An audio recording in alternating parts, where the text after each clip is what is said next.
Hello' everyone, কি খবৰ বাৰু আপোনালোকৰ? আশা কৰোঁ সকলো ভালে কুশলে আছে আৰু নতুন এটা দিন নতুন এটা ব্লগলৈ আপোনালোকক সকলোকে স্বাগতম জনালোঁ। ভাবিছোঁ আজি ব্লগৰ আৰম্ভণিতে আপোনালোকক মোৰ পৰিচয়টো দি দিওঁ। নমস্কাৰ, মোৰ নাম হৈছে নিহাৰিকা। মই থাকোঁ বৰ্তমান নগাঁৱত।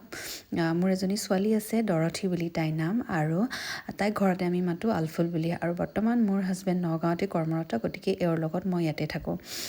আৰু মই আপোনালোকৰ আগত ডেইলি ব্লগিংবিলাক শ্বেয়াৰ কৰোঁ আমাৰ ডে টু ডে লাইফৰ। আশা কৰোঁ আপোনালোকে ভাল পাব।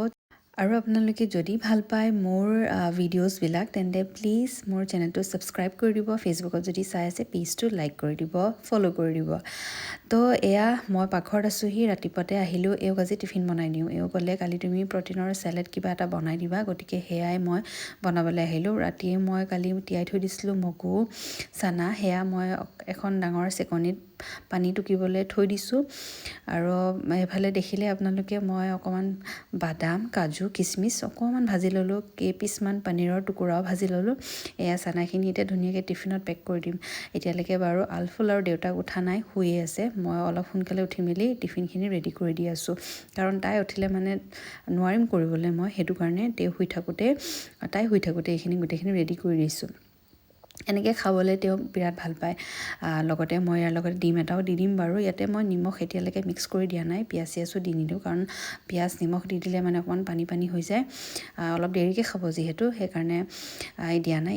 এটা ডিমৰ লগতে মধুৰি 2 পিচো মই কাটি দিছোঁ। এয়া আমাৰ টিফিন ৰেডি।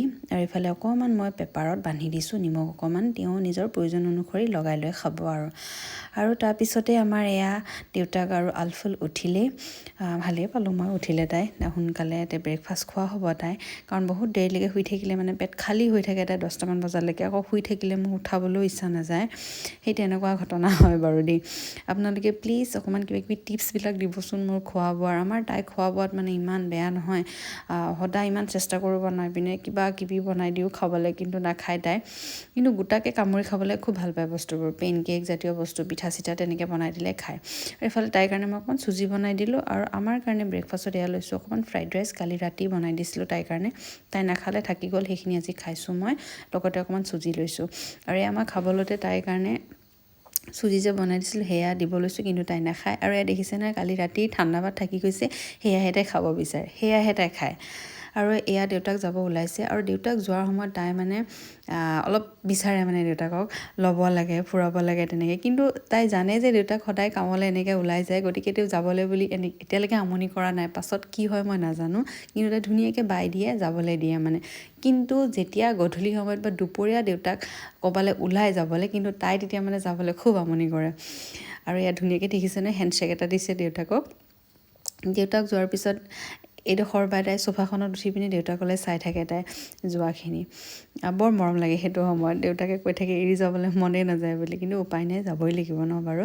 আৰু এয়া মই দুপৰীয়াৰ আমাৰ ভাত সাজ ৰেডি কৰিছোঁ। আজি মিক্স ভাজি বনাইছোঁ মই। মুঠতে কি কি দিছোঁ মোৰ নিজৰে মনত নাই, মানে গোটেই পাচলি যিমান যি আছিলে অকণ অকণ আছিলে, গোটেইখিনি মই কাটি মেলি মিক্সকৈ ভাজি কৰি দিছোঁ।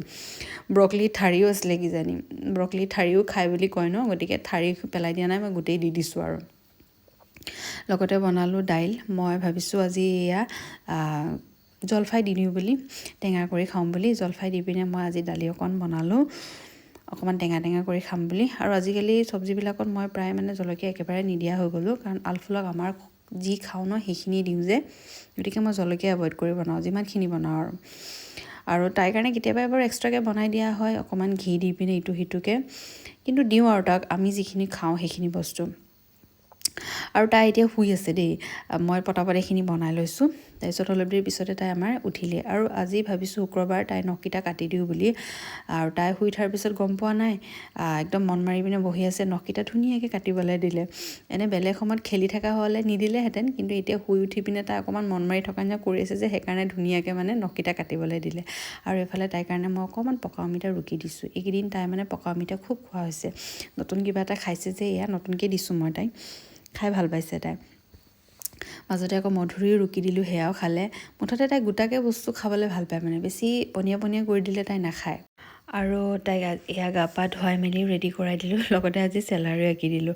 মানুহবিলাকে খুব কৈ আছে তাই শিলিখা গুটিৰ পৰা অকণমান আঁকি দিলে, চেলাউৰি কাজল আঁকি দিলে তাত হয় বুলি। অনেষ্টলি ক'ব গ'লে এইবিলাক মোৰ কাৰণে মেটাৰ নকৰে বাৰু, চেলাউৰি কিমান আছে নাই, তথাপিতো আৰু মই আঁকি দিলোঁ আৰু এয়া ভাত সাজ আজি ৰেডি কৰিলোঁ। মই বনালোঁ ডিম মিক্স ফ্ৰাই যে দেখাইছিলোঁ, দাইল দি পাপৰ, সেয়াই আপোনালোকক দেখাওঁ বোলো। আৰু ৰঙা চাউলৰ ভাত, এয়া ভাত বাৰু ইয়াত মই অকণমান কমকৈ লৈছোঁ, ইয়াতকৈ অকণমান বেছিকৈ খাওঁ বাৰু দেই মই। আৰু এয়া গধূলি দেউতাক অহাৰ পিছত তাইও শুই উঠিলে আৰু দেউতাকৰ লগতে লাগি আছে। আৰু মই পটাপট আহি আকৌ সন্ধিয়া 5টা 5:30মান বাজিছিলে কিজানি, তেতিয়া মই বোলো তৰকাৰী বনাই দিওঁ, কাৰণ দেউতাক কলেজৰ পৰা অহাৰ পিছত লগে লগে ভাত নাখায়, অলপ দেৰি পিছত ভাত খায় আৰু ৰাতি ভাত নাখায়, দিনতো ভাত নাখায়। এয়া খোৱাৰ টাইমিংটো মানে তেওঁৰ অকণমান গড়বড় হয়। তেওঁ আনিছিলে অকণমান লোকেল মুৰ্গী, সেয়াই বোলো মই শাকৰ লগত পটাপট বনাই দিওঁ, সেয়াই বনাই দিছোঁ। আমাৰ কাৰণে এয়া গাখীৰ চাহ বনালোঁ। আজি মোৰ ইমান গাখীৰ চাহ খাবলৈ মন গ'ল, মই নকওঁ আৰু মানে নাখাওঁ বুলি ভাবিও খালোঁ আৰু মানে কণ্ট্ৰল কৰিব নোৱাৰিলোঁ আৰু। আধা কাপমান এয়া লৈ লৈছোঁ, এয়া বানানা চিপছ কিবাকিবি লৈ খাইছোঁ আৰু উপায় নাই। এওঁ গালি দি আছে, নাখাওঁ নাখাওঁকৈ তুমি গাখীৰ চাহ খোৱা, গেছ হ'ব, স্বাস্থ্যৰ অকণমানো কেয়াৰ নলওঁ বুলি। খালোঁ আৰু গালি খাই খাই। এয়া দেউতাকে কৈ আছে কিয় চেলাউৰি আঁকি দিব লাগে, কিয় চেলাউৰি আঁকি দিব লাগে বুলি, মই দিয়া আজিবা নাকো দিয়া বুলি। তাৰপিছতে এয়া তাই খোজকাঢ়িব জনাৰ পৰা দেখিছেনে ইমান বদমাছ হৈছে নহয়, চকুৱে মৰাই তৰাই উঠি থাকে, ঠেলি থাকে আৰু খোজে কাঢ়ি থাকিব লাগে, এনি টাইম খোজকাঢ়ি থাকিব লাগে, মুঠতে কোলাত অকণো নাথাকে। আৰু আজিৰ ব্লগটো ইমানতে সামৰণি মাৰি দিলোঁ। আজিলৈ আহোঁ দেই তেন্তে, বাই বাই।